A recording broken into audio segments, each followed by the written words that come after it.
고요한 오후의 햇살이 르 비스트로 드 셰프 레스토랑의 창문을 통해 비스듬히 쏟아져 들어왔다. 은은한 클래식 음악이 공간을 채웠고 손님들의 조심스러운 대화 소리가 유리잔 부딪히는 소리와 섞여 묘한 평온함을 자아냈다. 그 평온함의 한가운데 주방의 가장 깊숙한 곳에서는 냄비와 접시들이 쌓인 산이 위태롭게 균형을 잡고 있었다. 그 산의 밑바닥에서 한 남자가 묵묵히 접시를 닦고 있었다. 그의 이름은 김민준, 30 중반의 나이처럼 보였지만 그의 눈빛은 그보다 훨씬 더 많은 세월과 이야기를 담고 있는 듯했다.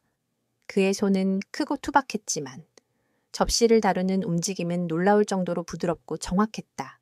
닳고 다른 고무장갑 아래로 과거 수많은 전투에서 단련된 굳은 살이 단단하게 박혀 있었다. 민주는 자신에게 주어진 이 단순한 노동에 완전히 몰입해 있었다. 접시 하나를 깨끗이 닦아내는 것. 그것이 그의 유일한 목표인 듯했다. 과거. 그는 전쟁의 신이라 불렸다. 이름만으로도 대륙을 뒤흔들고 수많은 목숨을 구원하며 동시에 수많은 악당들의 피를 뿌리게 했던 전설적인 존재였다. 그러나 그 모든 영광과 폭력은 이제 그에게 아무 의미가 없었다. 그는 고통과 죄책감으로 점철된 과거를 털어내고 익명의 삶 속에서 평화를 찾고자 했다. 그래서 그는 박진우라는 과거의 이름을 버리고 김민준이라는 새로운 이름으로 조용히 살아가고 있었다. 그날 오후 레스토랑의 분위기가 미세하게 변했다. 요란한 웃음소리와 함께 문이 열리고 한 무리의 젊은이들이 거만한 표정으로 들어섰다. 그들은 명품 브랜드로 온몸을 휘감고 있었고 그들의 행동 하나하나에는 세상 모든 것을 돈으로 살 수 있다는 오만함이 배어 있었다. 무리의 중심에는 오세현이 있었다. 그는 재개발로 떼돈을 번 신흥 부동산 재벌 오태식의 외아들로 최근 몇 년 사이 급부상한 인물이었다. 그의 눈은 다른 사람들을 평가하고 재단하려는 듯이 쉴 새 없이 움직였다. 세영과 그의 친구들은 최고급 테이블을 차지하고 앉아 웨이터에게 쉴 새 없이 짜증을 냈다. 와인의 온도가 어떻고 스테이크의 굽기가 어떻고 하는 사소한 불만을 계속해서 쏟아냈다. 그들의 목소리는 레스토랑의 우아한 분위기를 깨뜨리기에 충분했고 다른 손님들은 불편한 시선을 보냈다. 하지만 그들은 전혀 개의치 않았다. 오히려 그런 관심이 자신들의 존재감을 증명하는 것이라 여기는 듯했다. 민주는 주방 깊은 곳에서 이 모든 소란을 접시 닦는 소리 너머로 희미하게 들었다. 그의 얼굴에는 어떤 표정도 없었다. 그는 그저 다음 접시를 집어들고 뜨거운 물에 담가 거품을 내고 부드러운 스펀지로 표면을 문질렀다. 그의 손놀림은 기계적이었지만 그 안에는 완벽을 추구하는 장인의 정신이 깃들어 있었다. 저런 천박한 것들이 대체 왜 우리 같은 레스토랑에 오는 거야? 주방장이 혀를 차며 혼잣말을 했다. 주방장의 말에 민주는 아무런 대꾸도 하지 않았다. 그는 그저 자신의 일에 집중할 뿐이었다. 다른 동료들은 세연 일당의 행태에 대해 험담을 늘어놓았지만 민주는 그들의 대화에 끼어들지 않았다. 그는 더 이상 세상의 소란에 관심이 없었다. 그에게는 그저 평범한 하루하루가 중요할 뿐이었다. 하지만 평화는 오래가지 않았다. 세연 일당의 소란은 점점 더 커졌고 결국 한 친구가 장난삼아 접시를 바닥에 떨어뜨렸다. 요란한 소리와 함께 접시는 산산조각이 났고 레스토랑의 평온함은 완전히 깨졌다. 웨이터는 당황한 표정으로 조각들을 치우기 시작했지만 세연은 그에게 손짓하며 말했다. 야, 그 접시를 왜 치워? 저기 뒤에서 땀이나 뻘뻘 흘리는 접시 닦기한테 가져가서 직접 치우라고 해. 세연의 말에 동료들은 모두 경멸스러운 시선을 보냈다. 레스토랑의 모든 직원은 각자의 역할에 대한 자부심이 있었다. 접시를 닦는 일이라고 해서 무시할 수 있는 일이 아니었다. 하지만 세연은 그런 직업 윤리를 이해할 생각이 전혀 없었다. 그는 그저 자신의 기분을 해소할 누군가가 필요했고 가장 만만해 보이는 사람을 골랐다. 웨이터는 마지못해 깨진 접시 조각들을 비닐봉투에 담아 주방으로 가져왔다.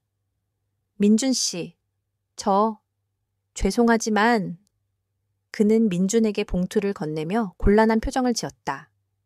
민준은 말없이 봉투를 받아들었다. 그 안에는 날카로운 유리 조각들이 담겨 있었다. 깨진 접시를 만지는 것은 위험한 일이었다. 보통은 장갑을 끼거나 빗자루를 사용해야 했다. 하지만 민준은 맨손으로 조각들을 꺼내들었다. 동료들이 놀라서 소리쳤지만 그는 아랑곳하지 않았다. 그의 손은 수십 년간 날카로운 무기들을 다루며 단련되어 있었다. 작은 유리 조각 따위는 그에게 상처를 낼 수 없었다. 민주는 깨진 접시를 완벽하게 맞춰 다시 접시의 형태로 만들었다.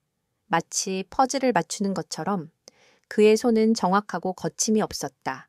동료들은 경이로운 눈으로 그를 바라보았다. 이건 어떻게 한 거예요? 한 동료가 속삭였다. 민주는 아무 말 없이 조각들을 다시 비닐봉투에 담았다. 그가 접시를 맞춘 이유는 단 하나였다. 깨진 파편들을 온전한 형태로 모아 처리하는 것이 가장 안전했기 때문이었다. 그의 행동에는 어떤 감정적인 의도도 없었다. 그저 가장 효율적이고 전문적인 방법이었을 뿐이었다. 웨이터는 세연에게 돌아가 민준이 깨진 접시를 처리했다고 전했다. 세연은 그 소식을 듣고 낄낄 웃었다. 뭐야, 별거 아니잖아. 그냥 말 잘 듣는 게 한 말이네. 그의 거만한 웃음소리가 주방까지 희미하게 들려왔다. 민주는 그 소리를 들었지만 그의 표정은 변하지 않았다. 분노도, 슬픔도, 굴욕감도 없었다. 그의 눈은 그저 다음 접시를 향해 있었다. 그는 과거의 영광을 되찾을 생각도, 지금의 굴욕에 분노할 생각도 없었다. 그는 그저 이 순간, 이 공간에서 김민준으로 존재하고 싶었다. 하지만 세연의 오만함은 거기서 멈추지 않았다.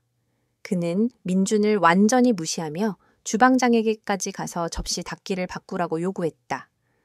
저런 멍청한 놈이 우리 레스토랑의 품격을 떨어뜨린다. 는 식의 말도 서슴지 않았다. 주방장은 세연의 행태에 분노했지만 고객의 항의를 무시할 수는 없었다. 그는 곤란한 표정으로 민준을 불렀다. 민준 씨, 잠깐만요. 민준은 고개를 들어 주방장을 바라보았다. 그의 눈빛은 굳건했고 주방장은 그 눈빛에서 묘한 위압감을 느꼈다. 이 사람은 결코 만만한 사람이 아니라는 직감이 들었다. 그러나 이성적인 판단은 뒤로 밀려났다. 이미 레스토랑의 경영진은 세연의 아버지 오태식으로부터 은밀한 압력을 받고 있었다. 작은 소동이 큰 문제로 번지는 것을 막기 위해 그들은 민준을 해고하기로 결정했다. 민준은 아무런 항의도 하지 않았다. 그는 그저 자신의 고무장갑을 벗어 싱크대 옆에 가지런히 놓았다. 물방울이 뚝뚝 떨어지는 장갑을 바라보며 그는 지난 몇 년간의 평화가 깨졌음을 직감했다. 그는 조용히 앞치마를 벗어 걸어두고 주방 문을 향해 걸어갔다. 그의 등은 곧게 펴져 있었고 그 걸음걸이에는 한치의 망설임도 없었다. 그는 더 이상 김민준이 아니었다. 박진우라는 과거의 그림자가 서서히 그를 덮기 시작했다. 그는 오세영과 그의 친구들이 있는 홀을 가로질러 나갔다. 세연은 민준을 쳐다보며 비웃었다. 꼴 좋네. 찌질이 감히 우리한테 대들어. 민준은 세연을 향해 고개를 돌렸다. 그의 눈빛은 깊고 차갑고 모든 것을 꿰뚫어 보는 듯했다. 세연은 그 눈빛에 자신도 모르게 몸을 움찔했다. 그 순간 세연은 직감했다. 방금 그가 해고시킨 사람은 단순한 접시 닦기가 아니었다. 그러나 그 깨달음은 찰나에 불과했다.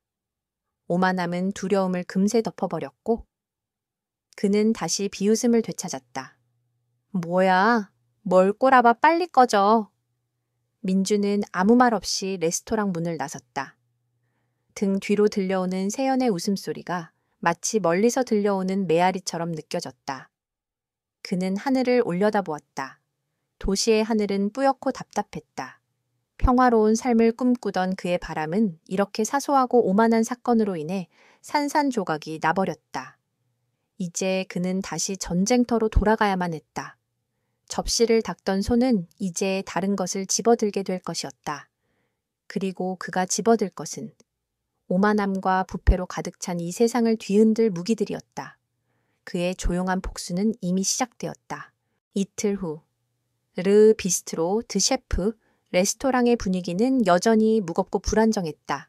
김민준이 해고된 후 새로운 접시 닦기 직원이 들어왔지만 그는 민준의 효율성을 따라가지 못했다.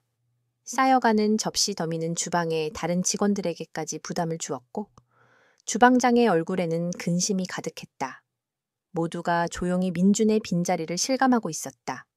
그들은 그저 단순한 접시 닦기 한 명이 떠났다고 생각했지만 그가 남긴 빈자리는 결코 작지 않았다. 그의 침묵과 성실함이 주방 전체의 리듬을 조율하고 있었다는 것을 뒤늦게 깨달은 것이다. 그날 오후 바로 그 소란의 장본인인 오세연이 다시 레스토랑 문을 열고 들어섰다. 그의 얼굴에는 지난번 승리감에 젖어 있는 듯한 얄팍한 미소가 걸려 있었다. 그는 최고급 테이블 대신 주방문이 가장 잘 보이는 구석 테이블에 자리를 잡았다. 마치 일부러 민준이 일하는 모습을 보며 조롱하려는 듯한 의도였다. 그러나 주방 안에는 민준 대신 허둥대는 새 직원이 있었고 세연은 잠시 실망한 표정을 지었다. 하지만 곧 그의 입계는 다시금 삐뚤어진 미소가 걸렸다. 어차피 그 녀석이든 아니든 이 레스토랑은 내가 가지고 놀 수 있는 곳이야. 이번에는 세연과 그의 친구들이 더욱 교활한 방법으로 레스토랑을 괴롭히기 시작했다.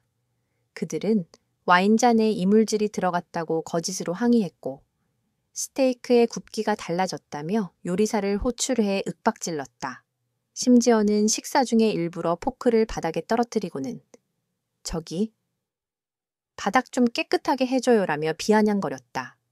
그들의 목적은 명확했다. 단순한 불만이 아니라 이 레스토랑의 품격을 깎아내리고 직원들을 모욕하려는 의도였다.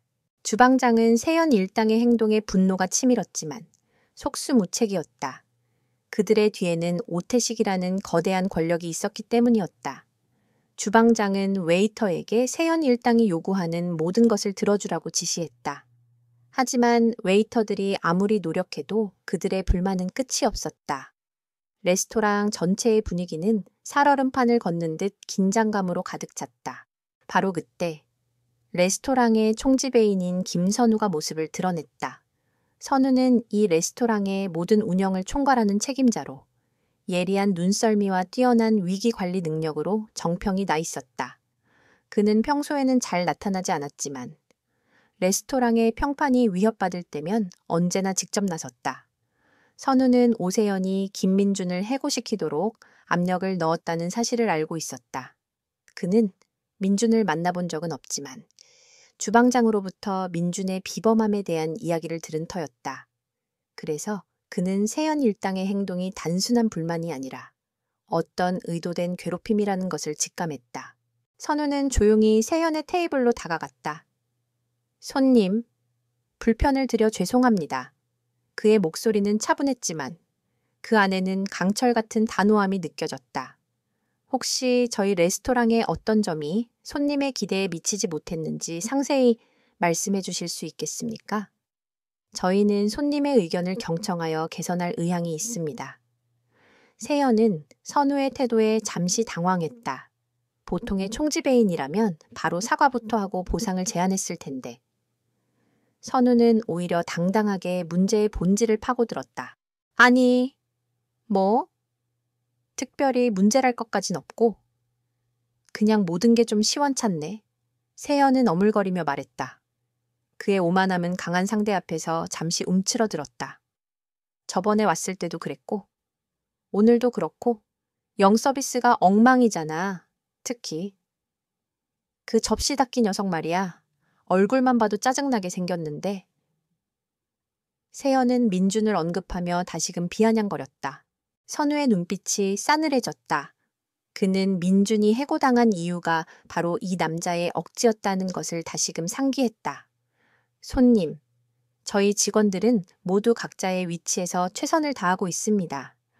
혹시 개인적인 감정으로 인해 저희 직원을 비방하시는 것이라면 저희 레스토랑은 그에 대해 용납할 수 없습니다.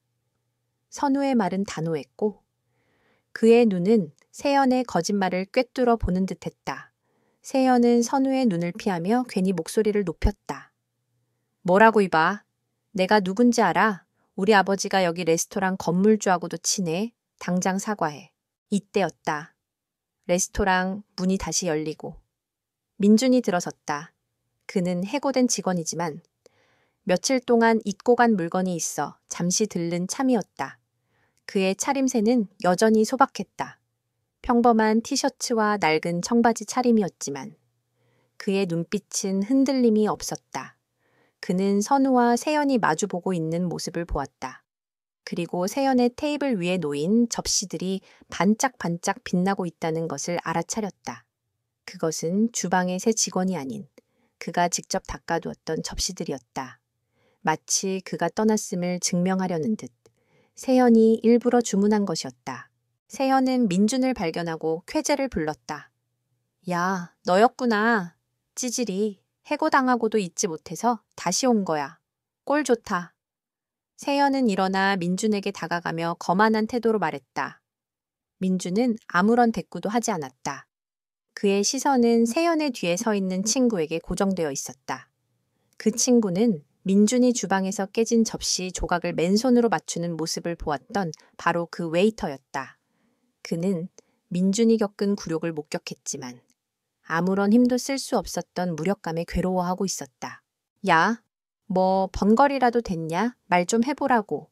세연은 민준의 어깨를 밀치며 조롱했다. 그 순간 민준의 몸에서 섬광처럼 날카로운 기운이 뿜어져 나왔다.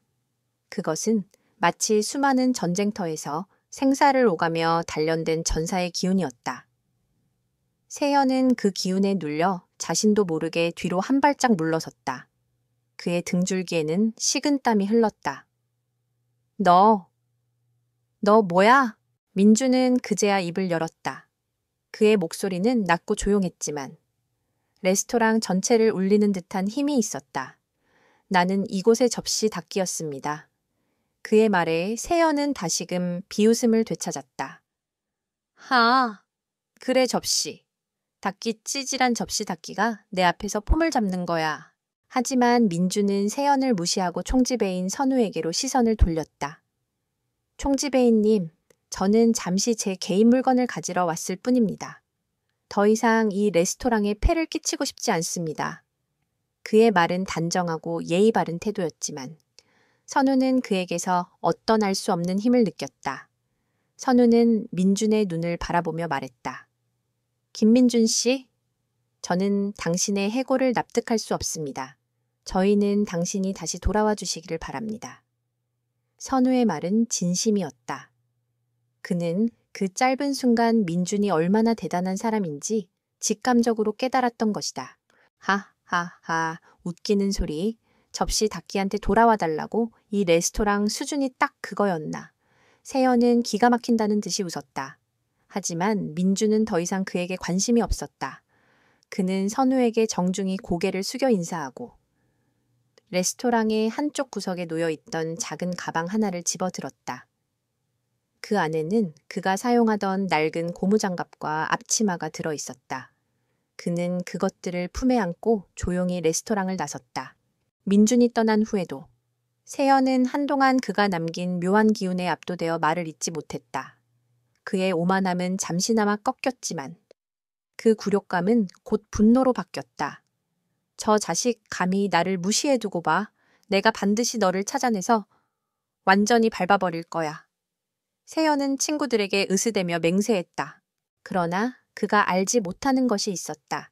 민준이 챙겨 나온 가방 안에는 낡은 고무장갑과 앞치마 외에도 그가 레스토랑에서 일하며 모아둔 작은 수첩 하나가 들어있었다. 수첩 안에는 오세연과 그의 친구들이 레스토랑에서 사용한 모든 카드 영수증 정보와 그들이 나눈 대화의 주요 내용이 꼼꼼하게 기록되어 있었다. 민준은 그저 접시 닦기가 아니었다. 그는 모든 것을 기억하고 모든 것을 기록하는 전략가였다. 그의 전문성은 접시를 닦는 일에만 국한된 것이 아니었다. 민준은 레스토랑 문을 나서자마자 한적한 골목길로 들어섰다. 그는 가방에서 낡은 휴대폰을 꺼내 익숙한 번호 하나를 눌렀다. 신호음이 몇 번 울린 뒤 상대방이 전화를 받았다. 대장님, 정말 당신이 맞습니까?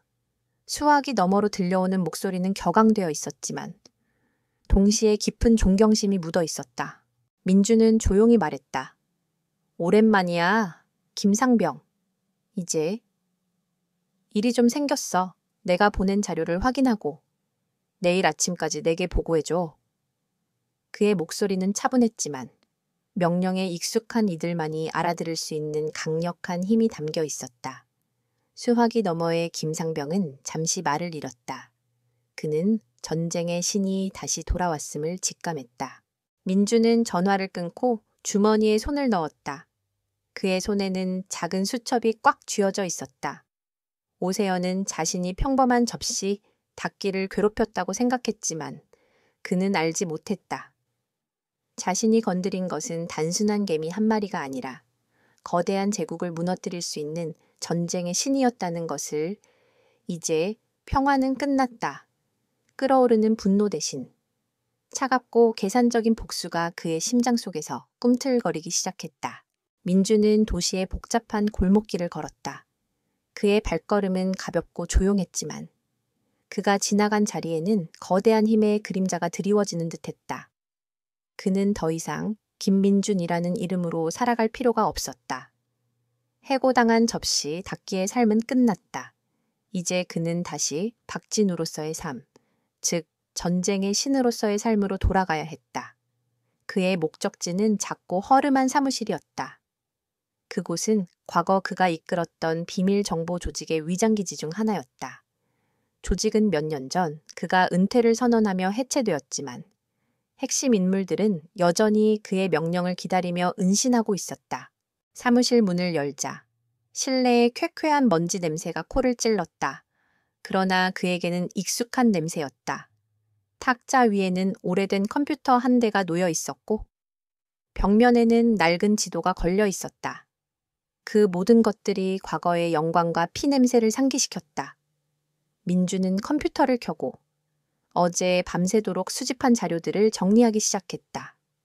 그는 오세연의 카드 영수증 정보와 대화 내용을 분석하며 그의 삶의 패턴과 주요 인물들을 파악했다. 그의 분석은 기계처럼 정확했고 군더더기 없이 핵심만을 꿰뚫었다. 그때 문이 열리고 한 남자가 들어섰다. 바로 어제 밤 민준과 통화했던 김상병. 아니, 이제는 김현우였다. 현우는 과거 민준의 충실한 부하였고 그의 능력과 지혜를 가장 잘 이해하는 사람이었다. 현우는 민준의 존재만으로도 심장이 쿵쾅거리는 것을 느꼈다. 그는 지난 몇 년간 조용히 민준의 복귀를 기다려왔다. 대장님, 정말 살아계셨군요. 현우의 목소리는 떨렸다. 그는 민준이 은퇴 후 소식을 끊고 사라졌을 때 그가 사망한 것이 아닌가 하는 불안감에 시달려왔다. 민준은 현우를 쳐다보며 희미하게 미소를 지었다. 살아있다. 다만 잠시 평화로운 삶을 맛보려 했을 뿐이지.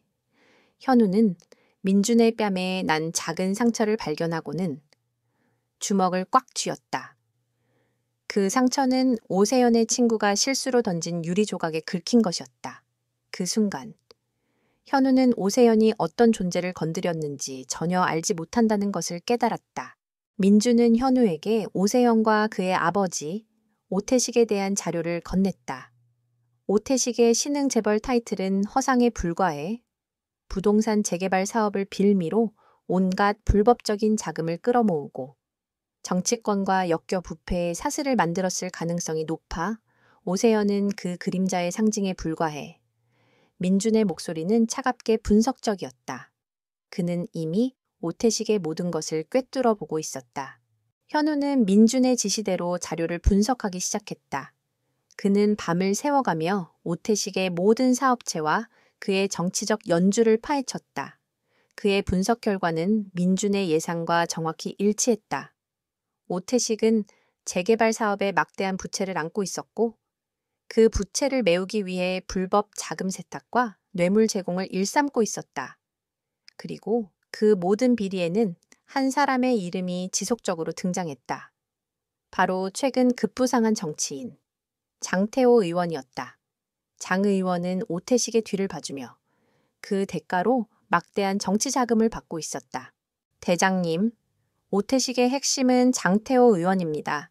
이 남자를 건드리면 정치권 전체가 요동칠 겁니다. 현우는 긴장된 목소리로 보고했다. 민주는 고개를 끄덕였다. 알고 있어. 그래서 더 재밌지 않나. 단순한 사소한 복수가 아니라 이 기회에 썩어버린 뿌리까지 뽑아버릴 수 있으니까. 그의 눈빛은 깊은 심연처럼 차가웠다. 민주는 오태식과 오세연에게 직접적인 타격을 가하는 대신 그들의 주변을 포위하는 전략을 세웠다. 그는 먼저 오태식의 불법 사업에 연루된 피해자들을 찾아 나섰다. 그 중에서도 특히 한 사람의 이야기가 민준의 이목을 끌었다. 그는 김경식이라는 이름의 작은 건설업자였다. 경식은 과거 오태식의 재개발 사업의 하청을 맡았지만 오태식이 약속을 어기고 돈을 주지 않아 파산하게 되었다. 그의 아내는 충격으로 병을 얻었고 그는 오태식에게 복수하기 위해 온갖 곳을 찾아다녔지만 거대한 권력의 벽에 막혀 절망하고 있었다. 민주는 김경식을 찾아갔다. 허름한 단칸방에서 경식은 절망적인 눈빛으로 민준을 바라보았다. 누구신가요? 오태식에게서 온 겁니까? 이제 더 이상 저를 괴롭히지 마세요. 그의 목소리에는 삶의 의지가 완전히 꺾인 절망만이 담겨 있었다. 민주는 경식의 앞에 조용히 앉아 말했다. 나는 오태식의 적입니다. 당신에게 힘을 주러 왔습니다. 민주는 경식에게 오태식의 불법 자금 운용에 대한 증거와 함께 장태호 의원과의 연루 관계에 대한 정보를 제공했다. 경식은 민준이 내민 자료들을 보고 경악했다. 이런 자료를 어떻게... 민준은 대답하지 않았다. 그는 그저 경식의 눈을 똑바로 바라보며 말했다. 이것은 당신이 오태식에게서 빼앗긴 모든 것을 되찾을 유일한 기회입니다. 당신의 용기가 필요합니다. 경식은 오랫동안 민준의 얼굴을 바라보았다. 그의 눈에는 어떤 감정도 없었지만 그 안에는 모든 것을 꿰뚫어 보는 듯한 깊은 확신이 있었다. 그는 마침내 주먹을 불끈 쥐었다. 좋습니다. 저는 더 이상 잃을 것이 없습니다. 제가 뭘 하면 되나요? 민주는 경식에게 언론에 제보할 방법을 알려주었다. 그리고 그가 안전하게 증언할 수 있도록 모든 것을 준비해 주었다. 민주는 경식을 보호하기 위해 자신의 오랜 동료들 중 하나에게 그를 맡겼다. 이제 복수는 더 이상 개인적인 감정의 문제가 아니었다. 그것은 거대한 부패의 사슬을 끊어내고 무너진 정의를 바로 세우는 공적인 임무가 되었다. 한편 오세연은 민준을 찾기 위해 온갖 수단을 동원했다. 그는 흥신소를 고용하고 자신의 아버지에게까지 도움을 청했다. 아버지, 그 접시 닦기, 그 녀석이 보통 놈이 아닌 것 같아요. 저를 완전히 무시했어요. 제가 반드시 그 녀석을 찾아서 굴복시킬 겁니다. 오태식은 아들의 철없는 행동에 짜증을 냈지만 민준이 자신의 아들을 모욕했다는 사실에 분노했다. 하찮은 놈이 감히 내 아들을 건드려 좋아. 내가 직접 그 놈을 찾아내서 내 발 밑에 무릎 꿇리게 해주마. 오태식은 자신의 권력과 돈을 이용해 민준의 행방을 추적하기 시작했다. 그는 전국에 있는 모든 흥신소와 정보원들에게 민준의 정보를 퍼뜨렸다. 그러나 민준의 과거는 완벽하게 지워져 있었다. 박진우라는 이름은 존재하지 않는 이름이었고 김민준이라는 이름은 흔하디 흔한 이름이었다. 오태식의 정보원들은 민준의 흔적을 전혀 찾지 못하고 허탕만 쳤다. 오태식은 점점 더 초조해졌다. 그는 자신의 강력한 힘이 통하지 않는다는 사실에 처음으로 당황했다. 그리고 바로 그 순간이었다. 한 일간지 신문의 한 면에 김경식의 제보가 터져 나왔다. 오태식과 장태호 의원의 비리가 담긴 기사는 사회를 발칵 뒤집어 놓았다. 기사는 오태식의 부패한 사업 방식과 불법적인 자금 거래를 상세히 폭로했다. 오태식은 신문을 보고 경악했다. 이게 어떻게 된 거야? 누가 이런 짓을? 그는 분노에 가득 차서 책상을 내리쳤다. 그의 아들 오세연은 겁에 질린 표정으로 그를 바라보았다. 아버지, 설마? 그 접시 닦기? 오태식은 아들의 말을 무시했다. 그는 감히 하찮은 접시 닦기가 자신에게 이런 거대한 타격을 입혔을 것이라고는 상상조차 하지 못했다. 그는 즉시 변호사를 불러 언론을 협박하고 기사를 내리도록 지시했다. 하지만 이미 엎질러진 물이었다.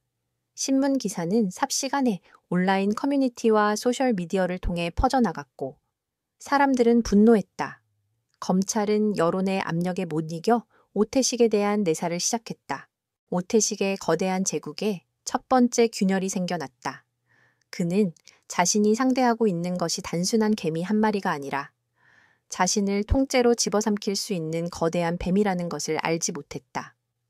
그리고 그 뱀은 이제 서서히 자신의 몸을 드러내기 시작했다.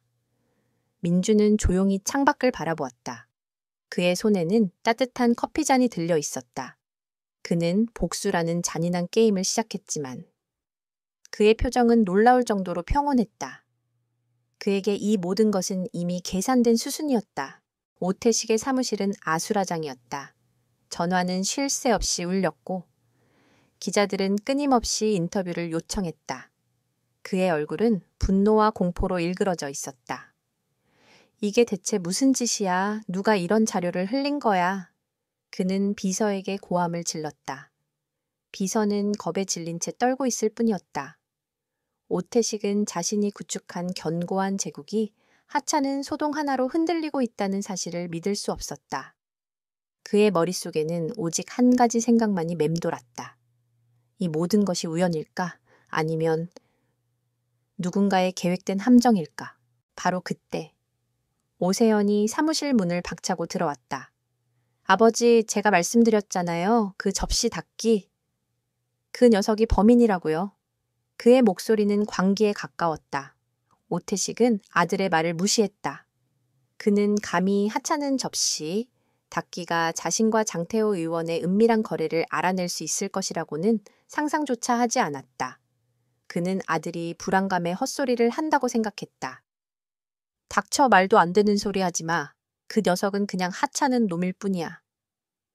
네가 괜히 감정적으로 굴어서 일을 크게 만든 거라고. 오태식은 자신의 판단을 굳게 믿었다. 그는 이 모든 것이 자신의 사업을 방해하려는 경쟁업체의 소행이라고 생각했다. 그는 즉시 자신의 조직원들을 소집해 김경식과 그의 뒤를 봐주는 사람들을 찾아내라고 명령했다. 김경식 이놈부터 처리해. 그리고 이 기사를 퍼뜨린 놈들도 전부 찾아내. 그의 눈은 증오로 불타오르고 있었다. 오태식은 자신의 힘이 여전히 막강하다고 믿었다. 그는 돈과 권력으로 모든 문제를 해결할 수 있다고 생각했다. 그러나 민주는 이미 오태식의 모든 움직임을 예측하고 있었다. 그가 김경식에게 정보를 제공하고 보호를 약속한 것은 오태식이 김경식을 공격할 것을 알고 있었기 때문이었다.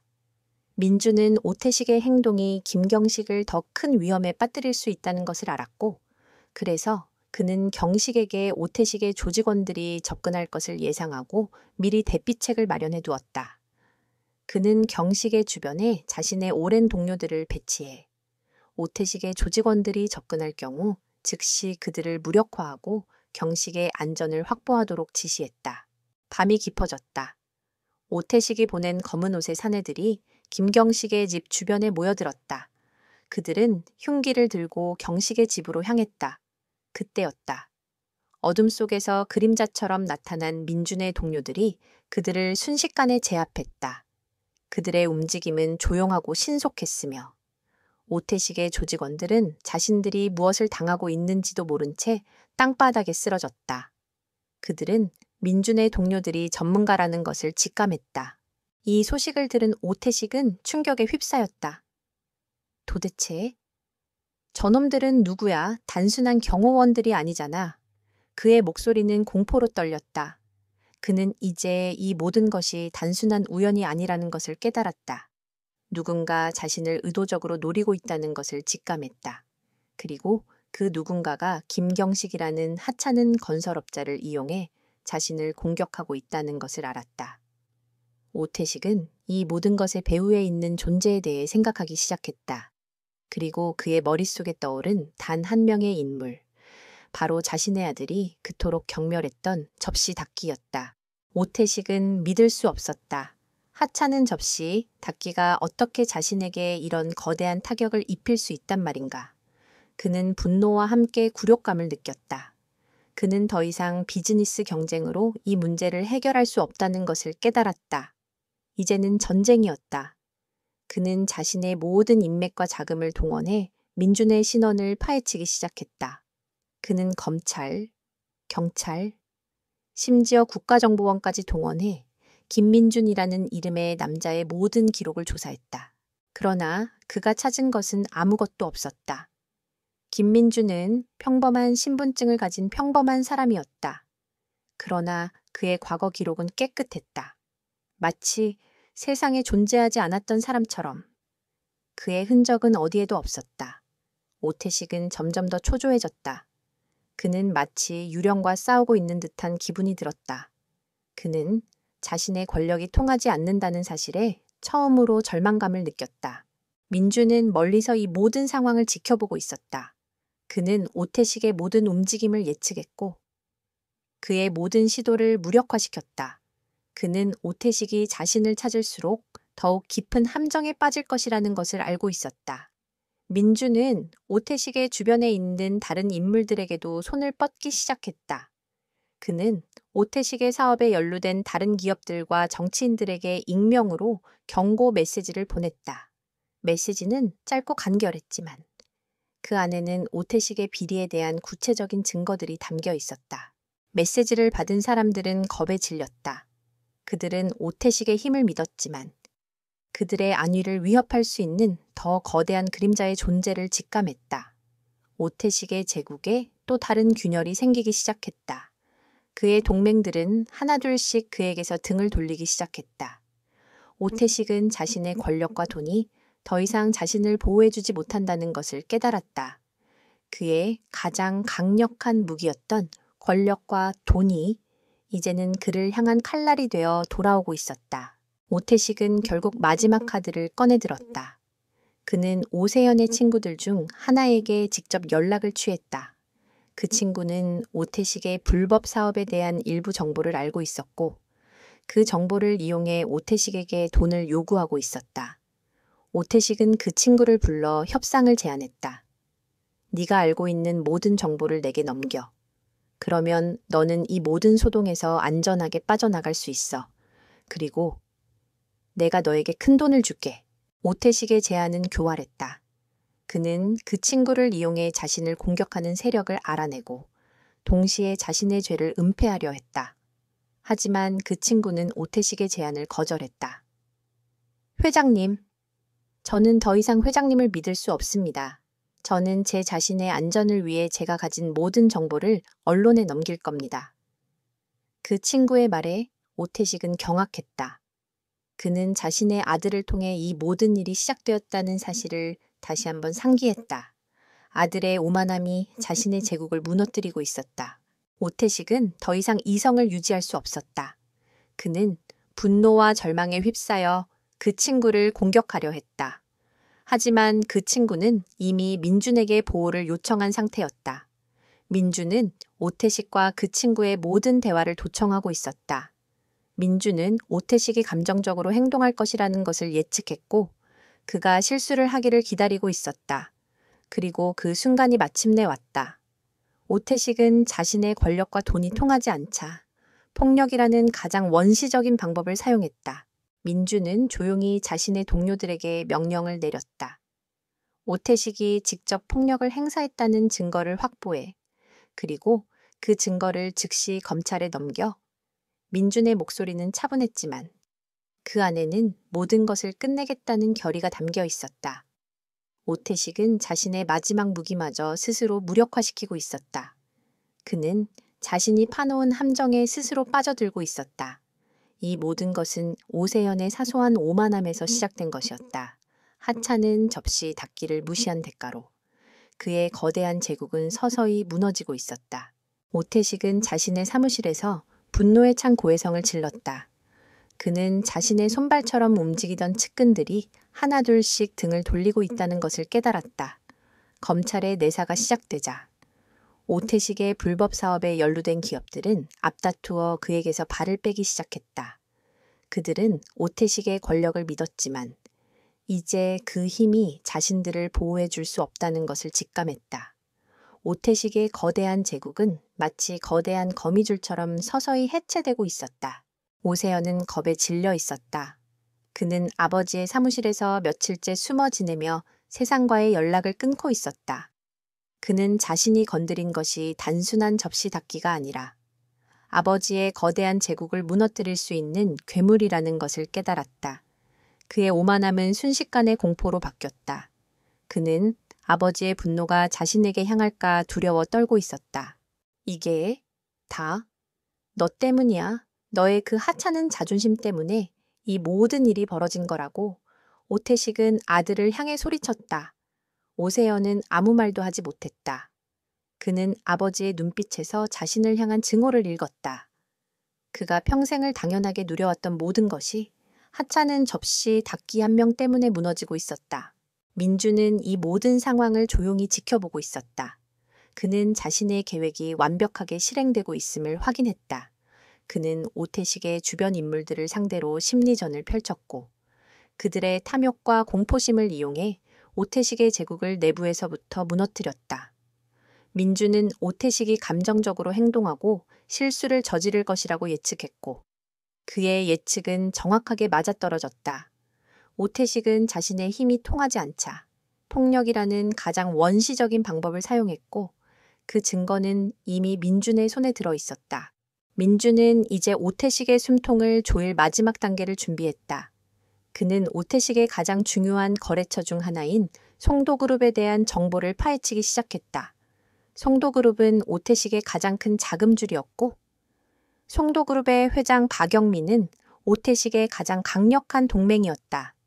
민주는 송도그룹의 내부 정보를 조사하면서 박영민 회장이 자신의 아들 박지훈을 송도그룹의 후계자로 만들려 한다는 사실을 알게 되었다.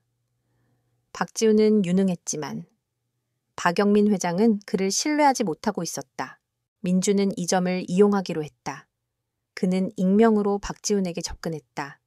민주는 박지훈에게 오태식과 박영민 회장 사이의 불법 거래에 대한 증거를 보냈다.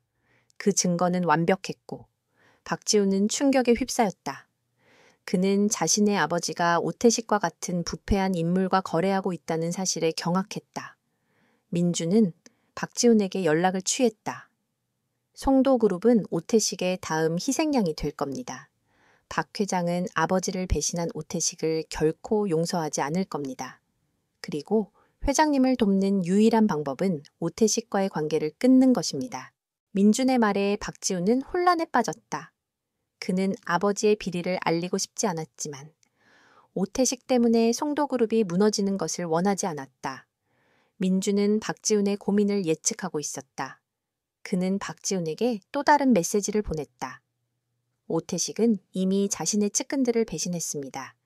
다음은 송도그룹입니다. 그를 돕는 것은 송도그룹을 파멸로 이끄는 길입니다. 박지훈은 밤새도록 고민했다. 그는 결국 아버지에게 모든 것을 털어놓기로 결심했다. 박영민 회장은 아들의 말을 듣고 분노했다. 그는 오태식이 자신을 배신하려 했다는 사실에 치를 떨었다. 그는 즉시 오태식에게 전화를 걸어 모든 거래를 중단할 것을 통보했다. 오태식, 우리는 더 이상 거래하지 않습니다. 당신과의 모든 관계를 끝내겠습니다.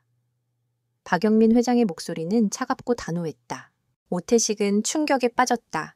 송도그룹과의 거래는 그의 제국을 유지하는 마지막 버팀목이었다. 그는 박영민 회장에게 사정했지만 박 회장은 그의 말을 듣지 않았다. 오태식은 자신이 모든 것을 잃었음을 깨달았다.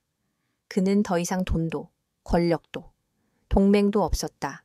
그는 홀로 남겨졌다. 그의 분노는 절망으로 바뀌었다. 오태식은 자신의 사무실에서 넋을 잃고 앉아 있었다. 그는 자신이 상대하고 있는 존재가 누구인지 알지 못했다. 그는 단지 자신이 하찮은 접시 닦기를 건드린 것이 이 모든 파멸의 시작이었다는 것을 어렴풋이 짐작할 뿐이었다. 그는 복수라는 이름의 거대한 함정에 빠져 있었다. 그리고 그 함정은 그를 완전히 파멸시키기 위해 서서히 닫히고 있었다. 바로 그때 오태식의 휴대폰이 울렸다. 발신자 표시는 알 수 없음이었다. 오태식은 망설이다가 전화를 받았다. 누구냐? 그의 목소리는 분노에 가득 차 있었다. 수화기 너머로 낮고 차가운 목소리가 들려왔다. 오태식 회장님, 저를 찾고 계셨죠? 제가 바로 회장님과 아드님이 그토록 찾으시던 접시 닫기입니다. 오태식은 충격에 휩싸였다. 그의 온몸에 소름이 돋았다. 네가? 그는 말을 잇지 못했다. 민주는 조용히 말했다. 회장님, 저는 회장님께 마지막 기회를 드리겠습니다. 회장님의 모든 비리를 자백하고 스스로 정의의 심판을 받으십시오. 그렇지 않으면 회장님의 모든 것을 세상에 폭로하겠습니다. 민준의 목소리는 어떤 협박도, 분노도 담겨 있지 않았다. 그것은 마치 모든 것을 계산하고 예측한 지배자의 목소리였다. 오태식은 전화를 끊었다. 그의 손은 떨리고 있었다. 그는 이제 자신이 상대하고 있는 존재가 단순한 개인이 아니라 자신의 모든 것을 알고 있는 거대한 존재라는 것을 깨달았다. 그는 민준의 말에 복종할 것인가? 아니면 끝까지 싸울 것인가를 선택해야 했다. 그의 선택에 따라 그의 운명이 결정될 것이었다. 그러나 오태식은 여전히 자신의 힘을 과신하고 있었다. 그는 자신의 힘으로 이 모든 것을 막을 수 있다고 생각했다. 그의 오만함은 아직 완전히 꺾이지 않았다. 오태식은 자신의 조직원들을 소집해 민준의 행방을 쫓으라고 명령했다. 무슨 수를 써서라도 그놈을 찾아내 그놈을 잡아서 내 손으로 직접 끝내버릴 거야. 그의 눈은 광기로 빛나고 있었다. 그는 마지막 발악을 시작했다. 하지만 그가 알지 못하는 것이 있었다. 민준의 모든 움직임은 이미 오태식의 모든 것을 알고 있는 존재에 의해 감시되고 있었다. 그는 자신이 파놓은 함정의 가장 깊은 곳으로 서서히 걸어 들어가고 있었다. 오태식의 광기는 그의 마지막 발악이 되었다. 그는 민준을 잡기 위해 자신의 사설 조직원들을 총동원했다. 그들은 마치 굶주린 짐승 떼처럼 민준의 흔적을 쫓아다녔다. 그러나 민준은 이미 그들의 모든 움직임을 예측하고 있었다. 그는 오태식의 조직원들이 접근할 수 있는 모든 길목을 차단하고 그들의 통신망을 해킹해 모든 정보를 손에 넣었다. 민준에게 오태식의 조직은 그저 눈에 보이는 다음 수순을 알려주는 나침반에 불과했다. 오태식은 자신의 조직원들이 번번이 허탕을 치자 초조함을 넘어선 극도의 불안감에 휩싸였다. 도대체 그놈은 어떻게 내 모든 움직임을 알고 있는 거야? 우리가 움직일 때마다 흔적은 사라지고 우리 정보원들은 하나같이 연락이 두절되고 있어. 오태식의 분노 섞인 목소리가 사무실을 뒤흔들었다. 오세연은 아버지의 광기 어린 모습에 겁을 먹고 방 한구석에 웅크린 채 몸을 떨었다. 민주는 오태식의 조직원들에게 직접적인 타격을 가하기 시작했다. 그는 오태식의 조직원들이 자주 이용하는 아지트와 은신처에 익명으로 제보를 넣었다. 제보 내용에는 마약 거래, 불법 도박, 무기 밀매 등 그들의 범죄 행위들이 상세하게 기록되어 있었다. 경찰은 제보를 받고 즉시 아지트들을 급습했고 오태식의 조직원들은 속수무책으로 체포되었다. 그들은 자신들이 왜 체포되는지도 모른 채 경찰서로 끌려갔다. 그들의 입에서 나오는 것은 오직 우리는 그저 회장님의 명령을 따랐을 뿐이라는 변명뿐이었다. 오태식은 이 소식을 듣고 완전히 정신을 잃을 지경이었다. 그는 자신의 힘이 점점 무력화되고 있다는 것을 깨달았다. 그의 손발 역할을 하던 사람들이 하나둘씩 떨어져 나가고 있었다. 그는 더 이상 자신이 안전하지 않다는 것을 직감했다. 오태식은 자신의 목을 조여오는 보이지 않는 손의 존재를 깨달았다. 그는 그 손의 주인이 하찮은 접시 닭기라는 사실을 여전히 믿을 수 없었지만 그가 그토록 멸시했던 접시 닭기의 그림자가 자신을 서서히 집어삼키고 있다는 것을 부정할 수 없었다. 아버지, 이제 그만둬요. 그 녀석이 우리보다 훨씬 더 강하다고요. 오세연이 떨리는 목소리로 아버지에게 애원했다. 오태식은 아들의 말을 듣지 않았다. 그의 오만함은 아직 완전히 꺾이지 않았다. 그는 이 모든 것이 자신의 힘을 시험하는 하찮은 장난이라고 생각했다. 닥쳐, 내가 누군지 알아? 이 모든 제국을 내 손으로 만들었어. 나는 결코 저런 놈에게 질 수 없어. 오태식의 눈은 핏발이 서 있었고 그의 얼굴에는 극도의 피로와 스트레스가 역력했다. 민주는 오태식의 심리 상태를 꿰뚫어 보고 있었다. 그는 오태식이 폭력이라는 마지막 수단을 사용할 것이라고 예측했다. 그리고 그가 스스로 모든 것을 끝낼 수 있는 완벽한 함정을 파두었다. 민주는 오태식의 비서에게 접근했다. 비서는 오태식의 모든 비리를 알고 있었지만 그의 권력과 돈에 굴복해 침묵하고 있었다. 민주는 비서에게 오태식의 모든 비리에 대한 증거를 건네주었다. 그리고 그 증거를 언론과 검찰에 제보하라고 설득했다. 비서는 처음에는 망설였지만 오태식의 몰락이 눈앞에 다가왔음을 직감하고 민준의 제안을 받아들였다. 비서는 오태식에게 마지막으로 충고했다. 회장님, 이제 멈추셔야 합니다. 더 이상 나아가면 회장님의 모든 것이 무너질 겁니다. 오태식은 비서의 말을 비웃었다. 그는 비서의 충고를 배신으로 받아들였다. 너마저도 나를 배신하는 거야. 좋아. 다 같이 망해보자고. 오태식의 눈은 광기로 번뜩였다. 그는 비서에게 주먹을 날리려 했다. 그러나 비서는 이미 민준에게 보호를 요청한 상태였다. 민준의 동료들이 비서의 뒤에 그림자처럼 나타나 오태식의 손을 막았다. 오태식은 자신의 주변에 나타난 낯선 사람들을 보고 경악했다. 너희들은? 그들은 민준이 보낸 사람들이었다. 그들은 오태식의 모든 행동을 감시하고 있었다. 그들은 오태식이 비서에게 폭력을 행사하려 했다는 증거를 확보하고 그를 경찰에 넘겼다. 오태식은 자신이 파놓은 함정에 완전히 갇혔다. 그는 자신의 힘이 통하지 않는다는 것을 뒤늦게 깨달았다. 그의 마지막 발악은 그의 파멸을 더욱 가속화시키는 결과를 낳았다. 오태식은 결국 경찰서에 연행되었다. 그는 자신이 겪고 있는 모든 상황을 믿을 수 없었다. 나는 오태식이야. 이 나라 최고의 재벌이라고 감히 나를 이렇게 대할 수 있어. 그의 고함은 아무도 듣지 않았다. 그의 권력과 돈은 이제 아무 의미가 몇 없었다. 그는 자신의 손으로 모든 것을 잃었다. 오세연은 경찰서로 달려왔다. 그는 아버지의 수갑찬 모습을 보고 무릎을 꿇었다. 아버지. 그의 목소리는 절망으로 가득 차 있었다. 민주는 멀리서 이 모든 상황을 지켜보았다. 그의 얼굴에는 어떤 감정도 없었다. 그는 그저 따뜻한 커피 한 잔을 마시고 있을 뿐이었다. 그의 복수는 완벽하게 이루어졌다. 오세연의 사소한 오만함이 오태식의 거대한 제국을 무너뜨렸다. 그러나 민준의 마음속에는 어떤 기쁨도 만족감도 없었다. 그는 그저 자신의 평화로운 삶을 되찾고 싶었을 뿐이었다. 그러나 그 과정에서 그는 다시 한번 전쟁의 신으로서의 그림자를 드러내야 했다. 그의 싸움은 이제 끝났다. 그러나 그의 마음속에는 영원히 지워지지 않는 상처가 남게 될 것이었다. 오태식이 연행된 후 사회는 거대한 폭풍에 휩싸였다. 언론은 오태식의 모든 비리를 앞다투어 보도했고 그의 몰락은 삽시간에 전 국민의 관심사가 되었다. 오태식의 불법 사업에 연루된 정치인들과 기업가들은 불안에 떨기 시작했다. 그들은 자신들의 이름이 오태식의 입을 통해 세상에 드러날까 두려워했다.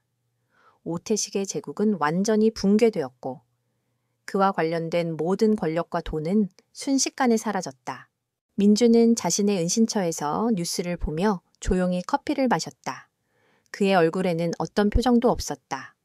그는 자신의 복수가 완벽하게 성공했음을 알고 있었다. 그러나 그의 마음속에는 어떤 승리감도 없었다. 그는 그저 자신이 하고자 했던 일을 끝냈을 뿐이었다. 민주는 자신의 계획이 오태식의 오만함과 광기를 이용해 그의 제국을 내부에서부터 무너뜨릴 것이라는 것을 처음부터 알고 있었다. 그리고 그의 예측은 정확하게 맞아떨어졌다. 바로 그때 문이 열리고 김현우가 들어왔다. 그의 표정은 경이로움과 존경심으로 가득 차 있었다. 대장님, 정말 대단하십니다. 이렇게 완벽하게 한 사람의 제국을 무너뜨리다니요. 현우는 민준의 전략에 감탄했다. 그는 오태식의 몰락이 오직 민준의 완벽한 계획과 실행 덕분이라는 것을 누구보다 잘 알고 있었다. 민준은 현우의 칭찬에 아무런 대꾸도 하지 않았다. 그는 그저 현우의 어깨를 두드리며 말했다. 이제 끝났다. 내가 맡겼던 일은 잘 처리했나. 현우는 고개를 끄덕였다. 네, 대장님. 모든 증거는 검찰에 넘겨졌고 관련자들도 모두 체포될 겁니다. 그리고 오세현은요, 그 녀석은 어떻게 할까요? 현우는 오세현의 운명에 대해 궁금해했다. 그는 오세현의 오만함이 이 모든 것의 시작이었음을 알고 있었다. 민주는 잠시 침묵했다. 그의 눈빛은 깊은 생각에 잠겨 있었다. 오세현은 더 이상 내게 중요하지 않다. 그는 이미 모든 것을 잃었다. 그의 오만함은 그를 파멸로 이끌었고 그는 그 대가를 충분히 치렀다. 그를 쫓는 것은 더 이상 의미가 없다. 민주는 오세현에 대한 어떤 분노도 증오도 느끼지 않았다. 그는 그저 오세현을 자신의 복수를 위한 도구로 사용했을 뿐이었다. 민주는 이제 모든 것을 정리하고 다시 평화로운 삶으로 돌아가고 싶었다. 그는 현우에게 모든 것을 넘기고 다시 김민준이라는 이름으로 돌아가 조용히 살아가려 했다. 현우야, 나는 이제 이 모든 것을 떠날 것이다. 너는 너의 삶을 살아. 과거의 그림자에 갇혀 살지 말고. 현우는 민준의 말에 눈물을 글썽였다. 대장님, 정말 다시는 만날 수 없는 겁니까? 민준은 현우의 어깨를 다시 한번 두드리며 말했다. 언젠가 우리가 다시 만날 날이 올 거야. 민준은 현우에게 마지막으로 작별 인사를 하고 자신의 은신처를 떠났다. 그는 밤거리를 걸으며 과거의 기억들을 되새겼다. 수많은 전투와 희생, 그리고 그 모든 것에서 얻은 허무함. 그는 이제 그 모든 것을 뒤로하고 새로운 삶을 시작하려 했다.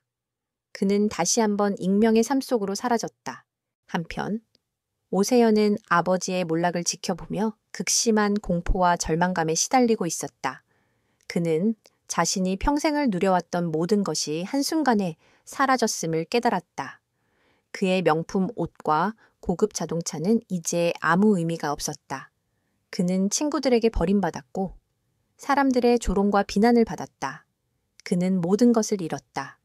그의 오만함은 그에게 가장 큰 대가를 치르게 했다. 오세현은 모든 것을 포기하고 싶었다. 그는 더 이상 살고 싶지 않았다. 그는 자신의 모든 것을 파멸로 이끈 접시 닫기를 저주했다. 그는 그가 어디에 있는지, 어떻게 자신에게 복수했는지 알지 못했다. 그는 단지 그에게 복수하고 싶었다. 하지만 그는 아무런 힘도 없었다. 그는 그저 비참하게 홀로 남겨졌다. 그때 오세현에게 전화 한 통이 걸려왔다. 발신자 표시는 알 수 없음이었다. 오세현은 망설이다가 전화를 받았다. 누구세요? 그의 목소리는 떨리고 있었다. 수화기 너머로 낮고 차가운 목소리가 들려왔다.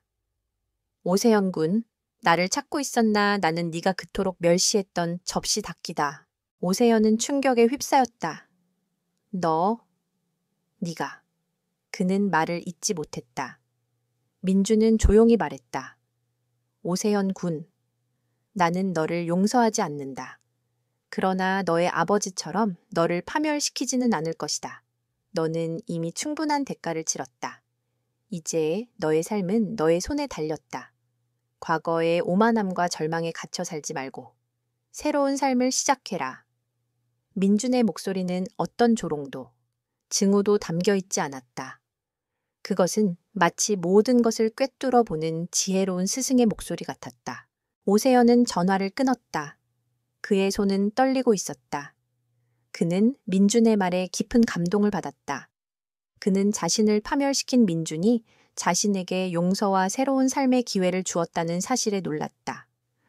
그는 자신이 얼마나 어리석고 오만했는지 깨달았다. 그는 자신의 모든 것을 잃었지만 동시에 새로운 삶의 기회를 얻었다.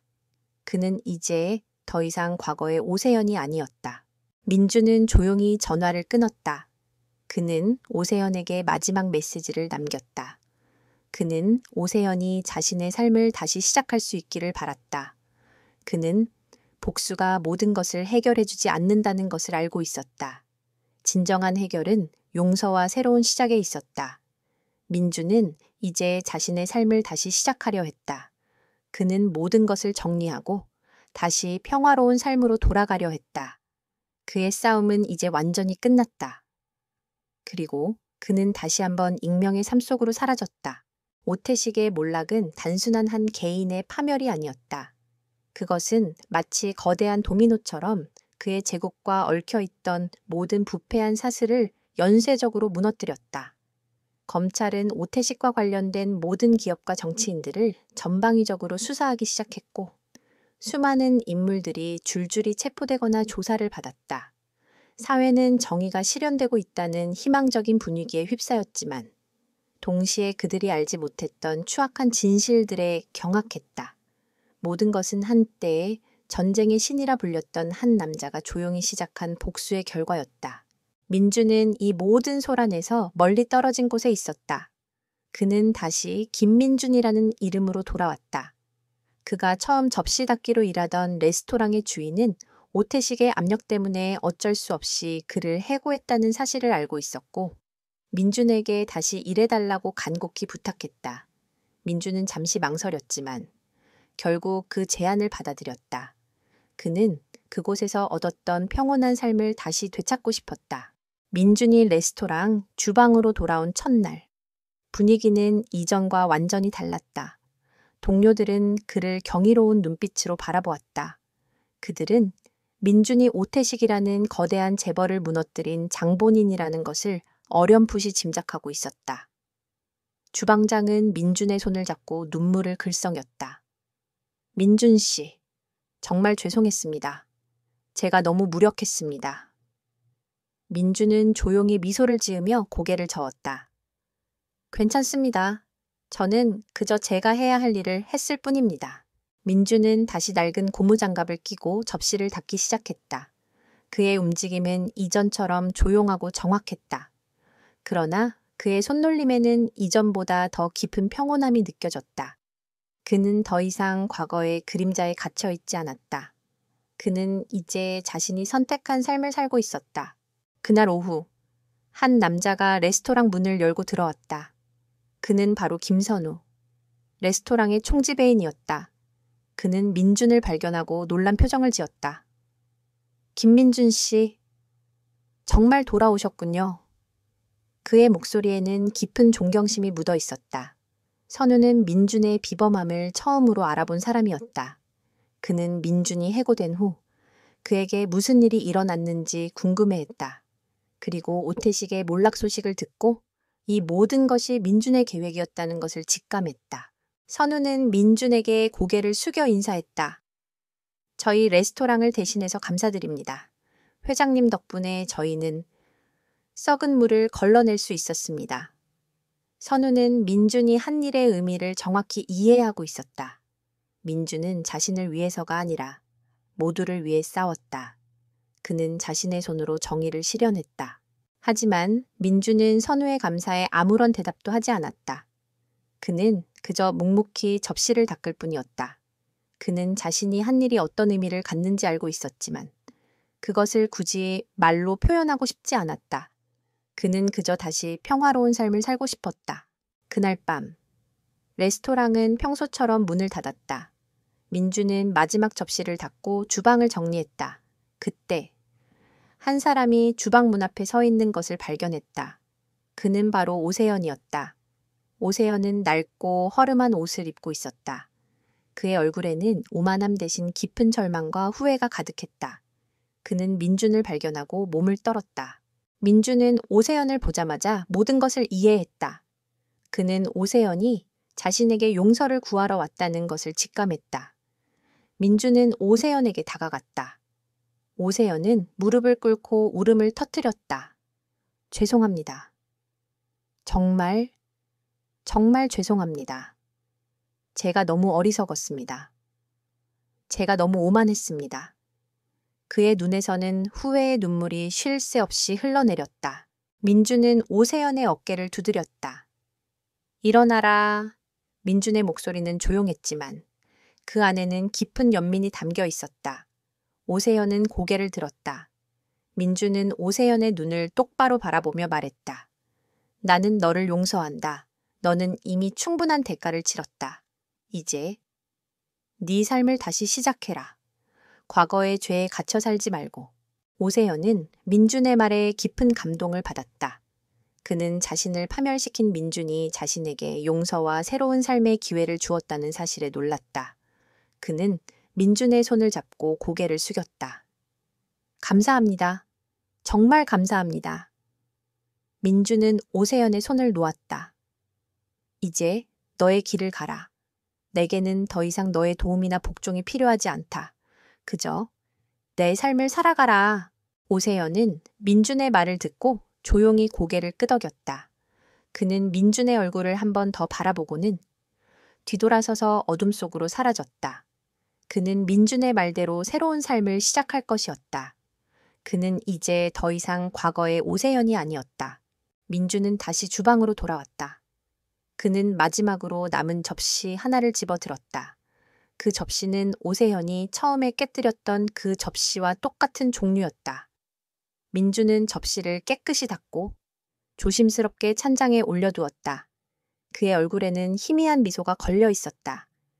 그는 모든 것을 잃었지만 동시에 새로운 것을 얻었다. 그는 이제 더 이상 전쟁의 신이 아니었다. 그는 그저 김민준이었다. 한 명의 평범한 사람, 자신의 삶을 사랑하고 자신의 방식으로 정의를 실현하는 사람. 그의 싸움은 이제 완전히 끝났다. 그리고 그는 다시 한번 평화로운 삶 속으로 돌아갔다. 오태식의 몰락은 사회 전체에 깊은 파장을 남겼다. 그의 제국이 무너진 자리에는 새로운 질서가 들어섰고 검찰의 대대적인 수사로 인해 수많은 부패한 권력자들이 법의 심판을 받았다.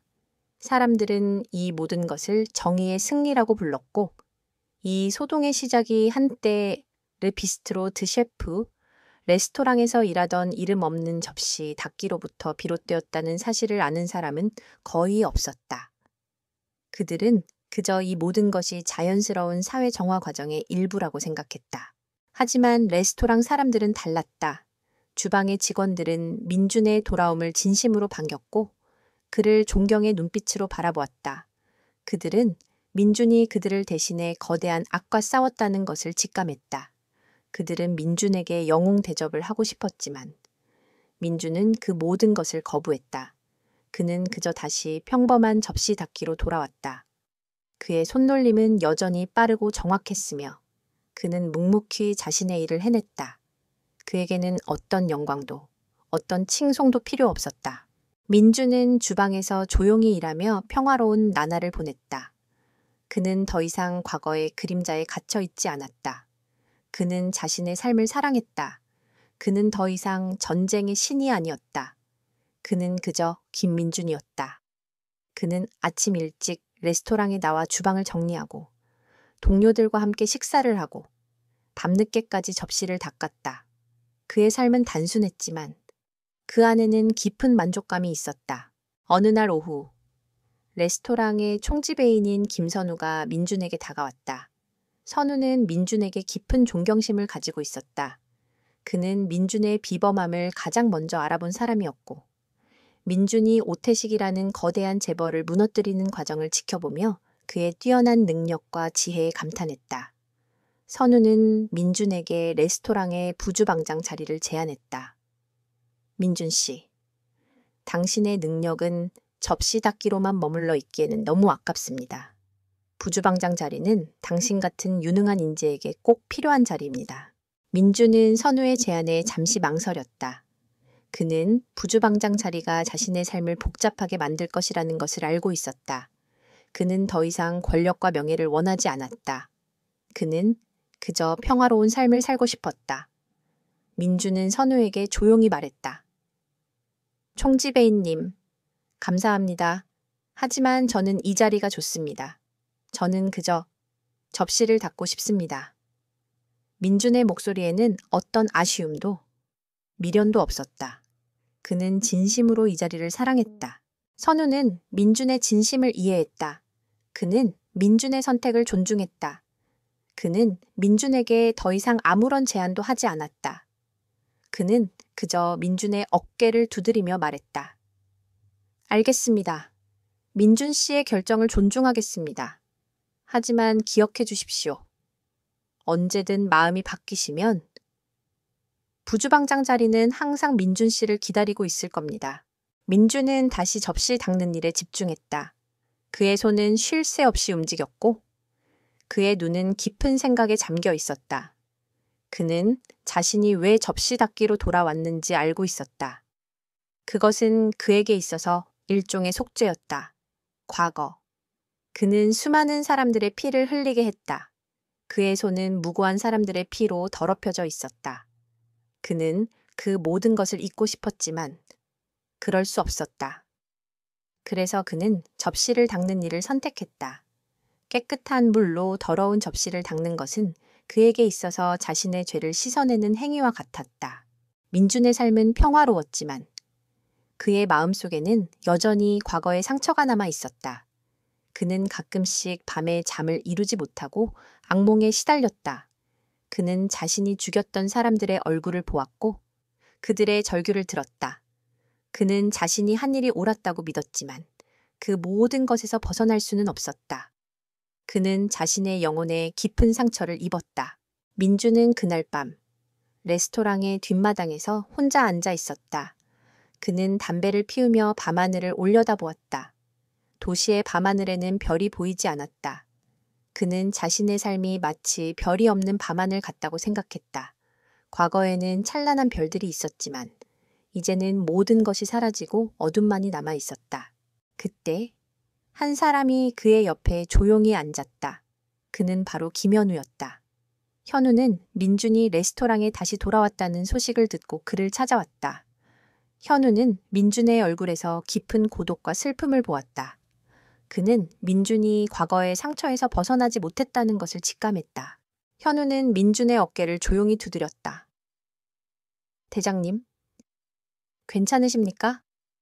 민준은 현우의 목소리에 고개를 돌렸다. 그의 눈에는 눈물이 글썽겼다. 현우야, 나는 정말 괜찮지 않아. 나는 내가 한 모든 일이 후회돼. 민주는 자신의 속마음을 처음으로 털어놓았다. 그는 그동안 모든 것을 혼자서 감당해왔다. 그는 아무에게도 자신의 약한 모습을 보이고 싶지 않았다. 하지만 현우 앞에서만큼은 솔직해지고 싶었다. 현우는 민준의 손을 잡았다. 대장님, 아닙니다. 당신이 한 일은 잘못된 일이 아니었습니다. 당신은 정의를 실현했습니다. 당신은 수많은 사람들을 구했습니다. 당신의 손은 더럽혀졌지만 그것은 더러운 것을 씻어내기 위한 것이었습니다. 현우의 목소리는 진심으로 가득했다. 그는 민준이 자신을 용서할 수 있기를 바랐다. 민준은 현우의 말을 듣고 눈물을 흘렸다. 그는 현우의 진심을 느꼈다. 그는 자신이 혼자가 아니라는 것을 깨달았다. 그는 자신의 상처를 혼자서 감당할 필요가 없었다. 그는 현우의 어깨에 기대어 울음을 터뜨렸다. 오랜 시간 동안 억눌려왔던 슬픔과 고통이 마침내 터져나왔다. 그는 그날 밤 오랫동안 잊고 지냈던 평화로운 잠을 잘 수 있었다. 민주는 다시 평화로운 삶을 되찾았다. 밤에 더 이상 악몽에 시달리지 않았고 아침에는 새들의 지저귐과 함께 상쾌하게 잠에서 깼다. 그는 자신이 과거에 저지른 모든 일을 용서할 수는 없었지만 그 모든 것을 받아들이고 앞으로 나아가기로 결심했다. 그는 더 이상 전쟁의 신이 아니었고 김민준이라는 이름으로 자신의 삶을 살았다. 민준의 삶은 단순했지만 그 안에는 깊은 의미가 있었다. 그는 접시 닦는 일에 최선을 다했고 그의 손은 이제 더 이상 피로 더럽혀지지 않았다. 그는 주방에서 일하는 모든 동료들에게 존경을 받았다. 그들은 그가 어떤 대단한 일을 했는지 정확히 알지 못했지만 그의 눈빛에서 느껴지는 깊은 지혜와 평온함에 매료되었다. 그들은 민준을 단순한 접시 닦기가 아니라 그들의 삶에 영감을 주는 스승으로 여겼다. 어느 날 오후 레스토랑의 주방에 한 남자가 찾아왔다. 그는 바로 김경식이었다. 경식은 민준의 도움으로 오태식의 비리를 폭로하고 모든 것을 되찾을 수 있었다. 그는 민준에게 고마움을 표현하고 싶었지만 민준이 어디에 있는지 알지 못했다. 수소문 끝에 그는 민준이 다시 레스토랑에서 일하고 있다는 것을 알게 되었다. 경식은 민준에게 다가가 고개를 숙였다. 선생님, 정말 감사합니다. 선생님 덕분에 저는 제 삶을 다시 시작할 수 있었습니다. 경식의 눈에는 감사의 눈물이 가득했다. 민준은 경식의 어깨를 두드리며 미소를 지었다. 나는 그저 당신이 할 수 있도록 도왔을 뿐입니다. 당신이 용기를 냈기에 가능했던 일입니다. 경식은 민준에게 거액의 수표를 내밀었다. 이것은 제가 드릴 수 있는 작은 성의입니다. 부디 받아주십시오. 민준은 수표를 보지도 않고 거절했다. 저는 그 어떤 것도 원하지 않습니다. 저는 이미 제가 원하는 것을 얻었습니다. 당신이 행복하게 살아가는 것, 그것이 바로 제가 원하는 것입니다. 민준의 말에 경식은 깊은 감동을 받았다.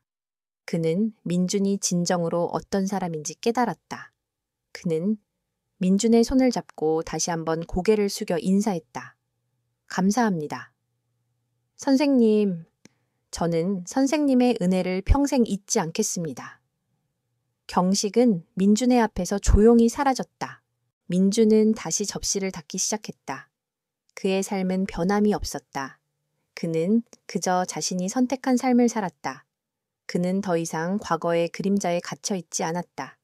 그는 이제 자신의 삶을 사랑했다. 그는 자신이 전쟁의 신이 아니라는 사실에 깊은 평온함을 느꼈다. 그는 그저 김민준이었다. 몇 년이 흘렀다. 민준은 여전히 레스토랑에서 접시 닦기로 일하고 있었다.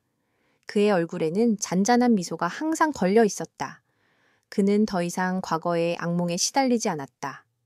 그는 매일 아침 레스토랑에 나와 커피 한 잔을 마시고 따뜻한 물에 손을 담그고 접시를 닦았다.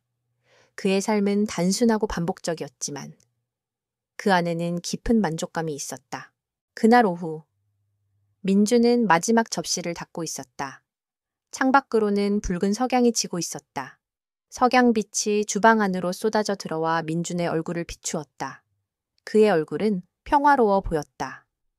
그때 레스토랑 문이 열리고 한 남자가 들어섰다. 그는 낡은 옷을 입고 있었지만 그의 눈빛은 여전히 오만함으로 가득 차 있었다. 그는 오세연이었다. 오세연은 민준을 발견하고 몸을 떨었다. 그는 민준에게 다가가 무릎을 꿇었다. 선생님, 저를 용서해 주십시오. 제가 너무 어리석었습니다. 그의 눈에는 눈물이 가득했다. 민준은 오세연의 어깨를 두드렸다. 일어나라. 나는 너를 용서한다. 너는 이미 충분한 대가를 치렀다. 민준의 목소리는 조용했지만 그 안에는 깊은 연민이 담겨 있었다. 오세연은 민준의 말에 고개를 들었다. 민준은 오세연의 눈을 똑바로 바라보며 말했다. 오세연, 너는 네가 잃은 모든 것을 되찾을 수 있다. 하지만 그것을 되찾기 위해서는 너 자신을 먼저 용서해야 한다. 과거의 죄에 갇혀 살지 말고 새로운 삶을 시작해라. 오세연은 민준의 말에 깊은 감동을 받았다. 그는 민준의 손을 잡고 고개를 숙였다. 감사합니다. 선생님, 저는 선생님의 가르침을 평생 잊지 않겠습니다. 오세연은 민준의 손을 놓았다. 그는 이제 더 이상 과거의 오세연이 아니었다. 그는 민준의 말대로 새로운 삶을 시작할 것이었다. 그는 민준의 얼굴을 한 번 더 바라보고는 뒤돌아서서 어둠 속으로 사라졌다. 민준은 오세연이 사라진 자리를 조용히 바라보았다. 그의 얼굴에는 희미한 미소가 걸려 있었다. 그는 모든 것을 잃었지만 동시에 새로운 것을 얻었다. 그는 이제 더 이상 전쟁의 신이 아니었다. 그는 그저 김민준이었다. 한 명의 평범한 사람, 자신의 삶을 사랑하고 자신의 방식으로 정의를 실현하는 사람. 그의 싸움은 이제 완전히 끝났다.